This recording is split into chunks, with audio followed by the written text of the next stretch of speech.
So Year 7, today we're going to be looking at the reactivity of some metals into oxygen and also a non-metal in oxygen. We're going to compare their reactivity, compare what the products formed are like. In order to speed up the reaction, to get them to react with the oxygen in the air, we're going to heat up our reactants today, our elements.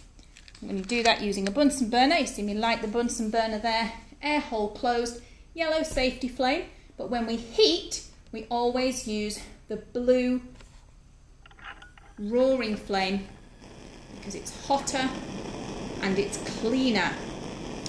So the first one I'm going to do,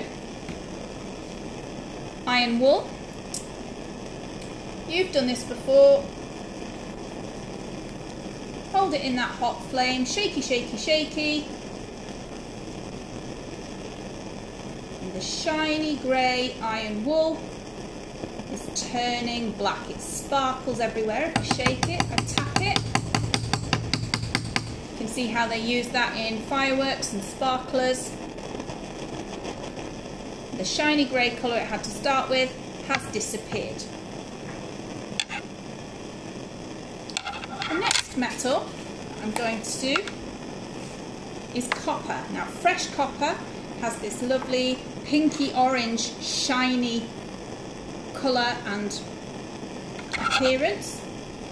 We hold a piece of copper in a hot Bunsen flame. Firstly, you can see it starts to glow red and it very quickly loses that shine. It's gone dull and it's gone black.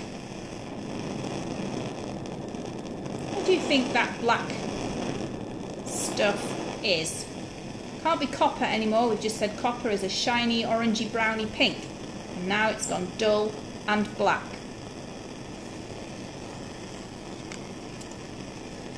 The next one is every Year 7's favourite. Magnesium ribbon. Again, sort of shiny when it catches the light. Grey, like most metals are. Shiny grey. Wait for it. It burns with that very bright white light. And what we're left with is a white solid. Looks very different. Again, it's not shiny. If we try and touch it onto the heat-proof mat, it just crumbles away. It's not got that strength that the metal had to start with. Now the last element that I'm going to react in the flame is this one. That's my wedding band. It's made of silver. It's lighter grey than the magnesium and it's shiny.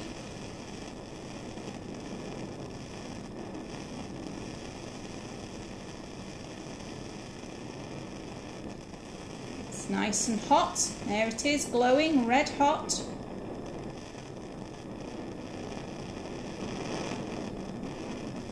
You must think I'm nuts doing this. I've ruined all those other bits of metal. Oh look, still shiny, still grey. It's very hot, I'm not going to put it back on my finger yet. The silver hasn't changed when it's held in the Bunsen flame. It's still shiny and grey afterwards. What do you think that tells you about silver?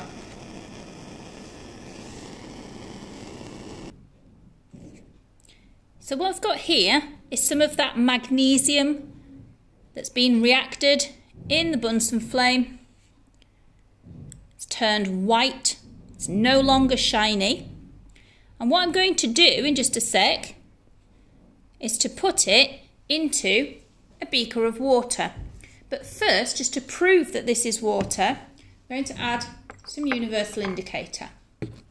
You know, because you've learnt all about acids and bases this year, that universal indicator is green when it's neutral. Water is not an acid or an alkali, it's neutral.